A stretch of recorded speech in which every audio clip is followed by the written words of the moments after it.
SBC Media. Brazil, a global economic powerhouse, deeply passionate about sports, and now home to one of the hottest markets in gaming. And we're giving it the full SBC treatment. Join industry leaders, market experts, and all the major players in the country for 3 days of content, exhibition, and epic networking at the first ever SBC Summit Rio. SBC Leaders connects the gambling industry's top-tier operators and associations to share the best ideas, collaborate on solving the biggest issues, and push innovation throughout the betting and gaming industry. If you're an operator and want to join the discussion, visit sbcleaders.com for more information. We are less than a week away from the official launch of ESPN BET, and the picture is becoming clearer about how Penn and the worldwide leader in sports will interplay once the app is live and accepting wagers. What do we know so far, and what do we think about the delicate balance between utilizing the brand and maintaining integrity? We're going to discuss all this and more on today's episode of iGaming Daily. I'm the editor of SBC Americas and Canadian Gaming Business, Jessica Welman, and I am joined by my senior journalist, Charlie Horner. Charlie, what's your experience with ESPN? I'm curious, as, a non-American, what does ESPN kind of mean to you? So I think even from, the other side of the Atlantic, I think it's, you still get that essence of how big the ESPN brand is. They have a presence in the UK, but it's not as pronounced. They're not this huge broadcaster. They're more of an online sports news portal rather than broadcasting live sports here. Still a significant brand, and there are some notable journalists working at ESPN in the UK, but probably not as pronounced as it is in the US. Yeah, here it is everywhere. This season I don't, but I usually have a fantasy league on ESPN. I have the ESPN app on my phone to check scores. And, every bar you walk into, one of the TVs is inevitably on ESPN all the time. So now that we're going to get ESPN BET into the mix, we're kind of going to hear and start seeing where it appears on those televisions. You covered kind of the announcement around the launch. What's the plan for November 14th? Yeah, so, but I think it was around a week ago now, they announced that, Penn announced that they were going to take this live on November the 14th. It's going to be in 17 states. So I'll just quickly run through those states. It's Arizona, Colorado, Illinois, Indiana, Iowa, Kansas, Kentucky, Louisiana, Maryland, Massachusetts, Michigan, New Jersey, Ohio, Pennsylvania, Tennessee, Virginia, and West Virginia. So really the places where Barstool was operational anyway. We know that the first advert is live with anchor Scott Van Pelt. I think we'll touch on that a little bit later. But really, in terms of the operational side of things, we know that ESPN BET is going to be spending quite vigorously on promos and marketing in the next couple of quarters, really leading up until the Super Bowl and March Madness. Penn CEO Jay Snowden said that losses for this venture, in terms of marketing anyway, those kind of marketing costs will swell around Q1 24, because it really wants to take as much market share as it can off FanDuel, DraftKings, Fanatics, those other big players in the market as quickly as they can. And they see, especially the Super Bowl and March Madness as optimum times to do that, considering that they missed the start of the NFL season. Yeah, it's interesting looking at the revenue reports too. You've seen over the past few months that Barstool has just naturally fallen in the pecking order because they aren't doing any marketing whatsoever around it. That you're not coming in where you were with Barstool Sports. You're coming in kind of further behind. And I think we've seen a little bit, not to make this a Fanatics podcast for a second, but we've seen in Ohio, I think, for example, Fanatics handle quadrupled from August to September, but it's still not huge. I think they're still running 5th or 6th, right? Yeah, they've just entered the top 5 in terms of handle and revenue, which, it's decent, but it's probably not where they want to be long term.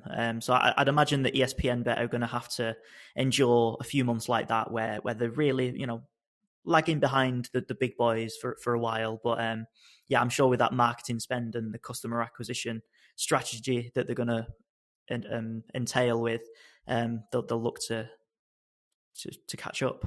Yeah, do we know, if you have the Barstool app on your phone, is it just going to turn into the ESPN Bet app? Is there a re-download process? Do we know that piece yet? So I think Penn representatives mentioned this on the investors call they had last week, and I think they told this to the Massachusetts Gaming Commission the other day. Players are going to be able to open up the old Barstool app, and they will be prompted to download the new ESPN Bet app. So it's not the most seamless thing in the world, but there's going to be a direct prompt for players to download the new app. And I believe when that process happens, the customer data will be transferred over to ESPN Bet, so they won't have to go through all the rigorous signing up details. Yeah, and I think too, as much as they're downloading a new app, my understanding has always been it's still going to be the score bet technology. It's going to largely be the app that they've known, just with ESPN integrations and a new look to it. So I don't think they're going to get some sort of substantially different technical experience. No, this is the thing, is that Penn have been really, really confident in the technology that they've got. They've said that it's been really successful in Ontario with the score. And then obviously they migrated, I think it was earlier this year, maybe over the summer, onto that tech stack with Barstool. They're supremely confident in that tech from a user experience point of view. And I think it's just the brand experience that they're looking for. And really, ESPN Bet is just a new skin for Barstool. Yeah. So the brand experience, you mentioned the Massachusetts Gaming Commission. Surprise, guys, I listened to it because this is apparently like the most significant relationship in my life now is me in these meetings.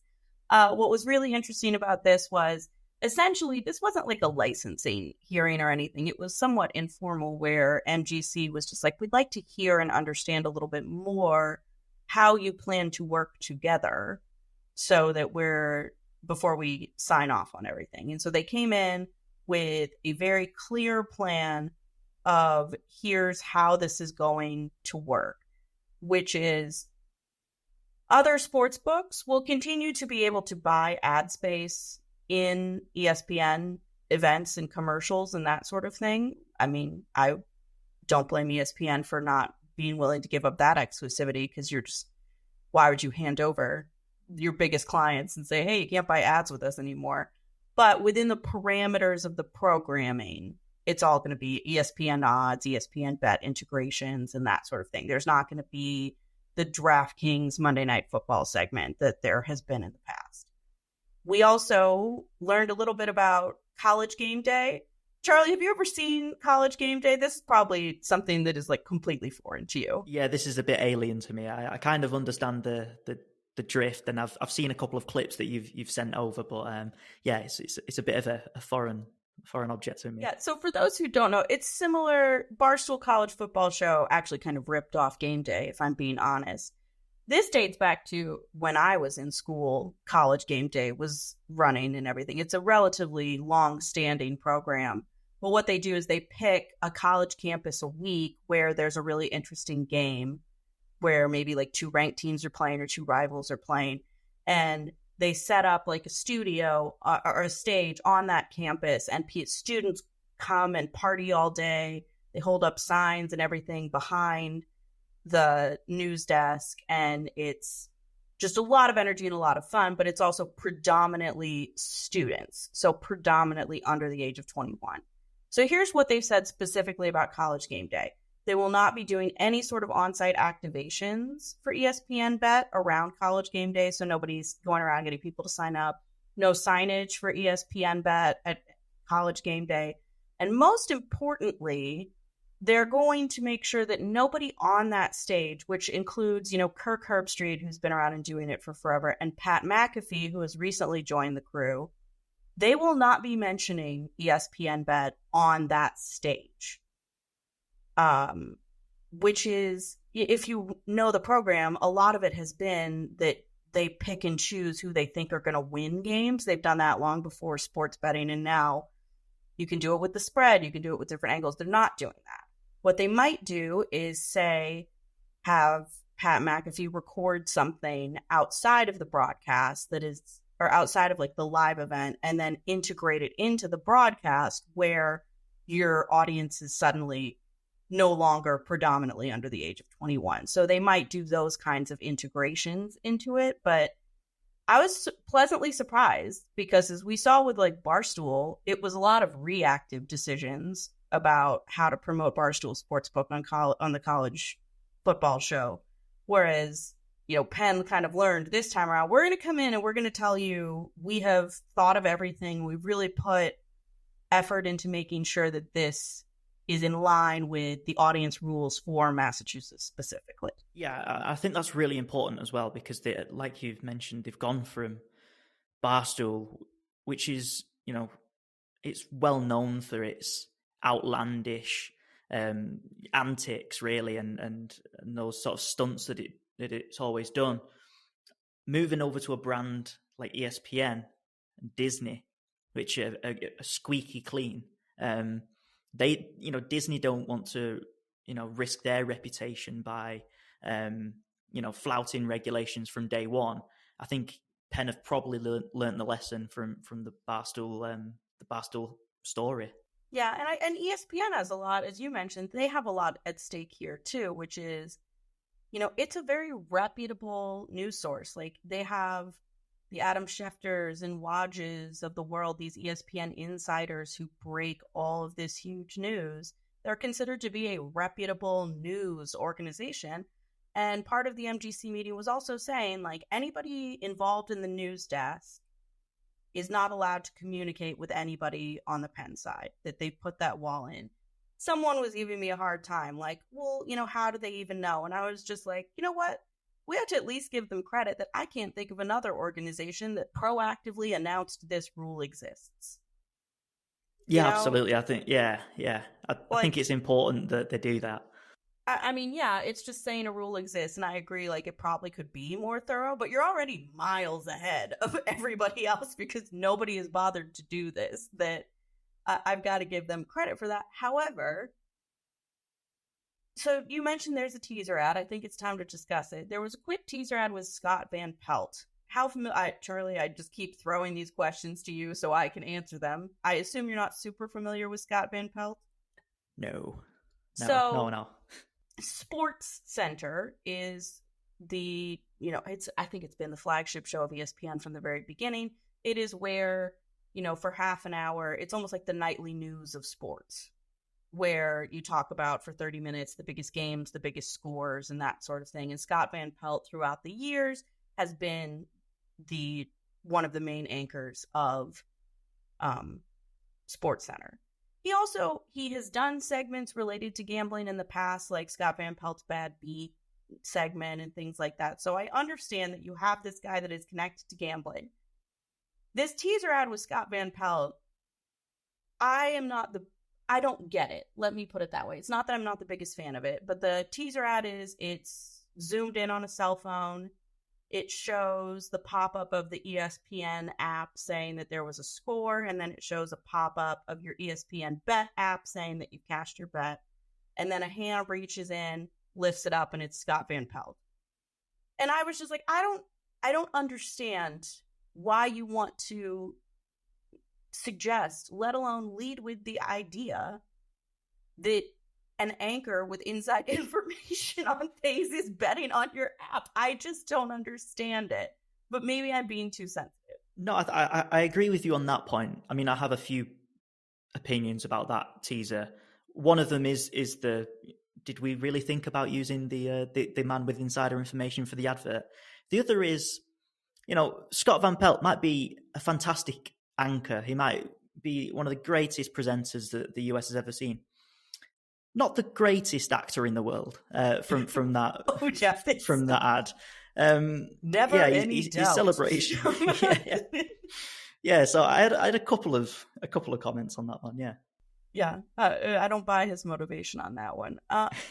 What I do here's what I will say. What I like about the ad is they immediately clue into what makes this work, which is you have the pop up of the two kind of helping you understand that they're connected. Massachusetts, not the happiest about that. Surprise, surprise. They have complaints, even though they came in with all of this. There's concerns on Massachusetts' part, as there always is, that because the name is ESPN, they're wondering if some of the rules need to be handled a little bit differently for ESPN Bet and ESPN, because while it's not Barstool, this thing that you own, it is this thing that you've named your app after. And how do we make it clear to people that Scott Van Pelt is not, sitting there on commercial breaks setting lines for football games? And the integrity piece of that.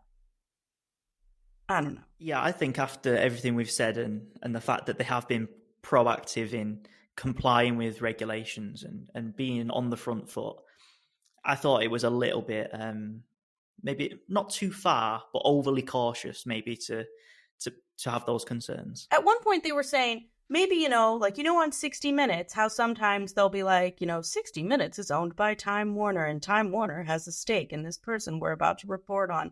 And I was just like, you're gonna do that before every athletic event on ESPN? Like, you're gonna have some sort of announcement like this? It just sounds kooky.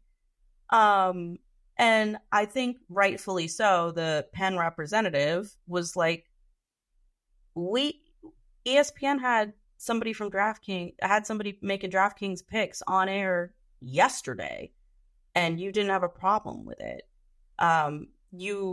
Bill Simmons is another person. He owns The Ringer and has developed a whole media brand around his persona, and he's a Massachusetts guy. He has a same game parlay on FanDuel that you can bet, that he promotes, and is like, bet my same game parlay. And nobody has said a word about any of these things. That I get the point that there is this gap between The Ringer and Bill Simmons and FanDuel, but at the end of the day, I don't know how many people are fundamentally thinking it's different for Bill Simmons to tell me to bet something on FanDuel and Scott Van Pelt telling me to bet something on ESPN Bet just because the names are the same. I don't buy that 21 plus people fundamentally think of it differently. No, I think it's the exact same. I mean, this deal fundamentally is just a sort of a exaggerated marketing integration, really, that we've seen before. We've seen it with PointsBet and NBC. We've seen it with ESPN and DraftKings and other media personalities. Exactly, yeah. And so I think that, just because that there's this integration between the two, it doesn't necessarily mean that there's anything wrong going on. And I think Penn said it themselves in the call that barely any ESPN staff are going to have anything to do with this deal. The operational side of the sportsbook is still with Penn because it's their technology. Yeah, I mean, I think people, the average layperson, will not fully understand how this works? Sure, I think that that's absolutely possible. Do I think it matters in terms of how they perceive the integrity of what they are doing? I don't think most people would have concerns. And I think that the people that do have concerns, like regulators, are able to do what they weren't able to do with Sportsbook or with Barstool, which was fully vet everyone that was involved. You don't need to vet ESPN people because they aren't involved. And there are measures in place to ensure they aren't involved. Whereas my biggest complaint with Barstool was that you are pretending that Dave Portnoy is not a key stakeholder, and he's very obviously a key stakeholder. So I will say props to Penn, props to ESPN. I thought they put together really good presentations, which brings us to our big question. We've asked this before. Now that we know a little more, how do we feel about how successful this is going to be? It's difficult to analyze, I think, because I don't know where the expectation is. I know they've said that they want to earn 20 to 25% market share in the next couple of years. But at this point, who doesn't? Because it feels like 3 or 4 different operators have got the same goal and they don't add up to 100%. And that's not even taking into account FanDuel and DraftKings. So do I think that they can go and, sort of challenge with the top 2? Probably not for the next 3 or 4 years, maybe. I think the big battle is going to be between ESPN Bet and Fanatics. I think that's the really interesting one. Which of these new challenger brands is going to have the most success? And we've seen a glimpse of what Fanatics can do, being in the top 5 in Ohio. Can ESPN do the same? Well, they've got a really strong brand. Of course they do. And some of these integrations on ESPN are really going to play into the favor. But I think it remains to be seen whether people like the product and resonate with the brand. Yeah, I mean, I will say I've liked what I've seen so far.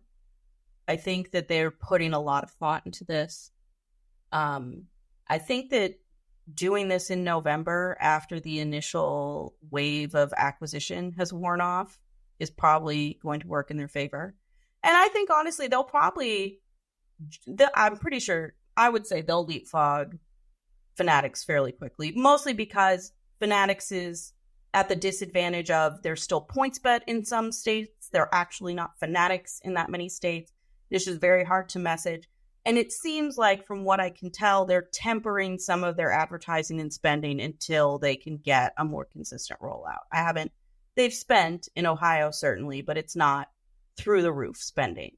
That I think ESPN kind of comes out of the gate and gets out ahead of them. But you're right. I think those two, it'll be interesting to see over the next 18 months where we land. And, I'm in Kentucky right now, so I'm absolutely overwhelmed with ads, but I understand we are the only people in that current situation that it might be a breath of fresh air to get these ESPN integrations. And they're not worn out and beaten down like I am with FanDuel and DraftKings ads on every ad of every television show and every podcast I listen to. All right. We talked about ESPN. We've had such a big week, though. What else is going on this week? Florida. Keep an eye out. Hard Rock Bet launched. Same day, Wes Flagler filed with the state Supreme Court that, hey, this is a detriment to the state. You could cause irreparable harm. I think Daniel Wallach, who is a lawyer and much smarter than us on this, was saying expect a response on a decision on that next week. So keep an eye out for that. Anything else people should keep an eye out for, Charlie? It's Q3 season. Yeah. So one interesting line that I plucked out of Flutter today is that leadership were maybe challenging whether DraftKings has really taken the top spot in online sports betting. So this was an analyst sort of report that was doing the rounds a couple of weeks ago, saying that DraftKings was now the market leader. Well, Flutter want these state reports to measure on a net gaming revenue basis, saying that it's a more reliable metric than what states are reporting now. And that if you look at it, FanDuel has 47% market share on an NGR basis, which they say is more than DraftKings. But it was interesting. But either way, FanDuel is still set to be the first US operator to make a full year profit in 2023. Is seeing 52% revenue growth in iGaming. So I think things are still going well there. Yeah, I'm not surprised that you're going to want them to do the metric that you win at versus there are arguments to both GGR and revenue. Revenue can be very volatile, especially on the sports side if you have certain windfalls. I will say FanDuel's hold I've seen seems to be consistently higher than DraftKings hold, and they do seem to generate more revenue. I will also say what I wish they did report was promo credit spend in every state, because if you look in Ohio, if DraftKings is spending in Ohio and the way it's spending in other states, then they're paying a lot of money to get GGR in their favor. And so a lot of that GGR is their own. So I don't know. I see the point, but anyways, all right, keep an eye out for that. Keep an eye out for more Q3 earnings, and we'll be back next week on iGaming Daily.